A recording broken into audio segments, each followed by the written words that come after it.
Hi, my name's Tim. Thanks for joining the Fifth Kingdom, where we upload multiple times a week. Today, we're going to explore the metaphysical meaning of the well.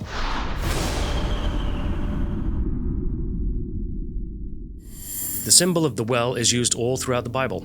Abraham and his son Isaac dug and protected 7 wells. Moses in Exodus chapter 2, verses 15 through 17, drives away people harassing the 7 daughters of Ruel, who came to the well Moses was resting at to get water.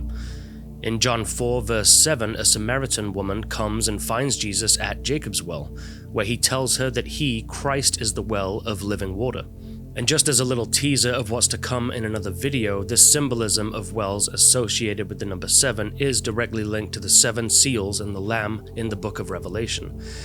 So why do these wells pop up all over the place in the Bible, and why are they associated with the number 7? Once again, to discern the spiritual meaning of something, we need to understand its relation to everything around it and how we experience it within consciousness. The wells in the Bible were established in the desert. The desert is arid and dry. Dryness is the opposite of what's needed for organic life to grow, as organic life thrives in dank environments. Wells secretly run under the hot, dry, barren landscape and are channels of life-giving water.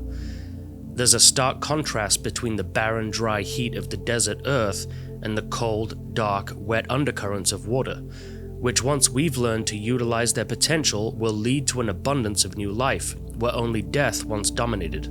However, the desert and dryness are products of the overabundance of the element of fire, which psychologically represents passion and zeal, and a place where we can burn away the bogginess of material and emotional baggage and reconnect with the eternal presence of God. Hence, Moses and the Israelites in the desert, Elijah in the desert, and Jesus in the desert. But since the purpose of incarnation is to bridge the gap between all these opposing forces, we need to find a way to remain in the light of God while also being emotionally and materially sustained enough to expand and grow and synchronize every element of life into a cohesive whole.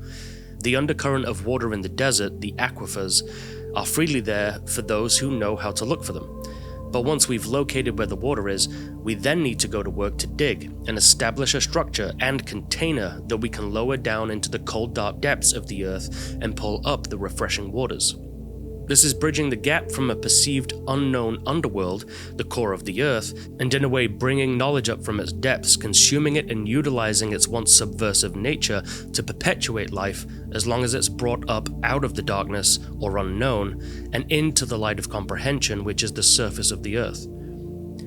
Looking down into a well is like looking down into another mysterious realm. Dark, damp, a shimmer of water swaying at the bottom. It calls to mind a hidden network of life, flowing like veins beneath the earth's surface. The well is linked to the feminine principle, the dark tunnel which leads to life-giving waters that sustains the life of the community and allows it to grow and expand, is analogous to the vagina, leading to the womb where new life is developed and sustained. In the Bible, we see that wells are used to represent the free gift of life for those who know where to look.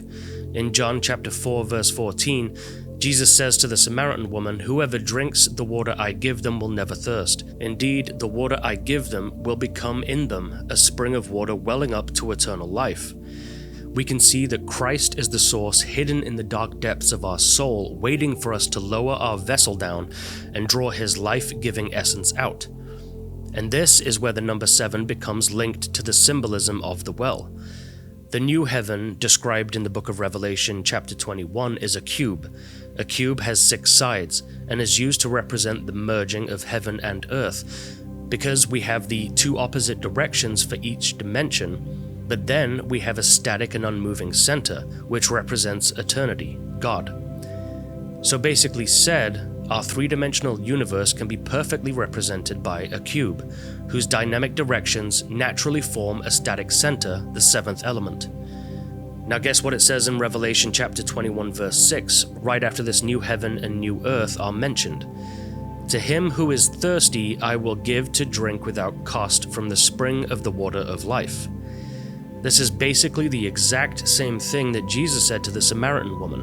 This new heaven and new earth is the bridging of the gap between the unknown, the 7th static element in the center of all being, and the 6 dynamic directions of all life.